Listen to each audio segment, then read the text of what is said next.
Oi, gente, Roberto Rilo Bíscaro aqui, abril de 2024, a Netflix adicionou ao seu catálogo um filme lá de 2021 chamado Crise, que é sobre a crise dos opioides, que, segundo dados do próprio filme, mata, sei lá, 100 mil pessoas por ano nos Estados Unidos e esse número aumenta, assim, 20% a mais a cada ano. É um filme ambicioso porque tenta discutir esse problema em nível político, policial, pessoal, acadêmico, científico, cheio de boas intenções, mas mesmo com quase 2 horas de filme e um roteiro que às vezes é meio assim, que manca um pouquinho, né?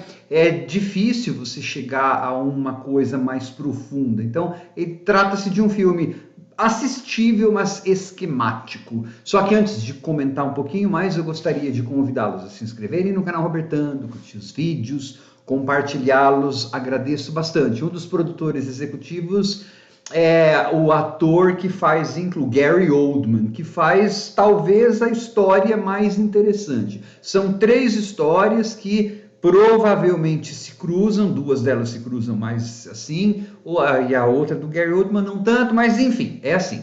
Você tem um professor universitário que faz pesquisas para esses, ajuda esses laboratórios fazendo pesquisas, e aí um dia ele descobre que a nova bola da vez, né, o novo medicamento que era assim considerado como não viciante, pode ser mais viciante do que outros medicamentos. Então aí quando ele decide ir contra as grandes farmacêuticas, nesses filmes as grandes farmacêuticas, né, são assim equiparadas quase a traficantes de droga, né?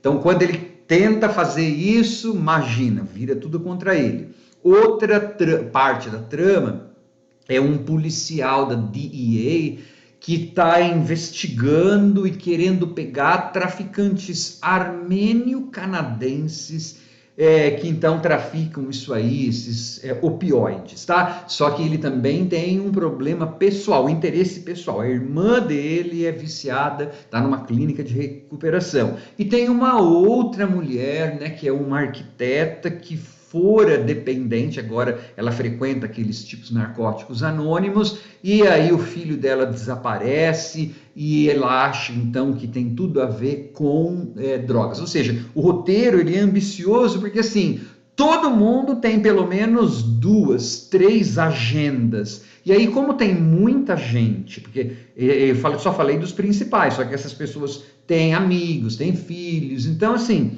não dá tempo do roteiro fazer personagens complexos. Todo mundo é mais ou menos esquemático. E é como eu falei, todo mundo tem assim 2, 3 coisas, né? O professor universitário que vai se voltar contra as grandes farmacêuticas tem um passado que ele chamou uma aluna para sair, então vão usar isso contra ele. Ou seja, é tanta coisa que tem no filme, né? E aí aquela história, né, gente? Tem a mãe que está investigando o filho aí desaparecido, né? Que ela assim, ela consegue, com um investigadorzinho particular, ela consegue ser mais eficiente do que o policial da DEA. Então é assim, sabe? É um filme que dá para assistir, só que se você olhar o roteiro, é assim, ele quer se levar muito a sério, mas ele acaba tendo um roteiro que não faz jus a isso, porque você tem umas armações que acabam parecendo coisa quase que de filme, de televisão, né? Não é um roteiro muito sofisticado. Ele é bem intencionado, mas de boas intenções, a vários lugares aí estão cheios. Tá? E é assim, 1h50 e pouco, tem hora que o ritmo do filme cai um pouco. Eu fiquei um pouco entediadinho, porque eu falava, nossa, quanta coisa que eles querem mastigar. Então acaba caindo meio que no lugar comum, no clichê.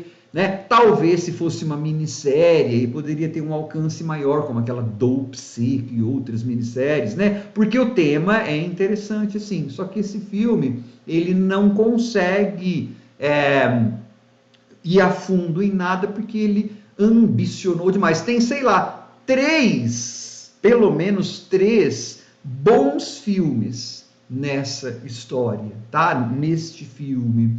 Então, assim, como introdutório ao tema lá dos da crise dos opioides, pode até funcionar. E o papel do Gary Oldman é a história, assim, tudo bem, meio clichetada, mas a mais interessante. Ele tá bem. Aquele cara que faz o policial da DEA, é aquele ator Armie Hammer, lá que foi acusado de canibalismo, um monte de outras coisas. Até resenhei um documentário da vida real sobre o caso dele. Não sei o que virou aquilo lá, mas enfim, ele é o policial lá, né? A interpretação dele é meio incerta e aquela personagem não é muito bem construída. Por isso que a mãe lá do menino acaba dando de 10-0. Aí você fala, mas isso é um filme que se quer sério, mas como que a mãe consegue descobrir informações que a DEA não conseguiu? E aí depois tem um encontro entre esses dois. Tudo bem, ela estava sendo meio que marcada lá, mas mesmo assim, você fala, essa mãe parece que saiu de um filme de vingança do Charles Bronson. Eu estou falando de um ator lá dos anos 80, né? Então é assim, muito bem intencionado, pela quarta vez eu estou falando isso, assistível, mas bem limitado, né? O escopo, ele parece ser um filme muito largo, né? Mas ele não é. O escopo dele é bem limitado, porque o roteiro é cheio desses limites, cheio de atalhos que ele não consegue, na verdade, cruzar esses atalhos, usar de forma bem feita. Uma pena. Tchau!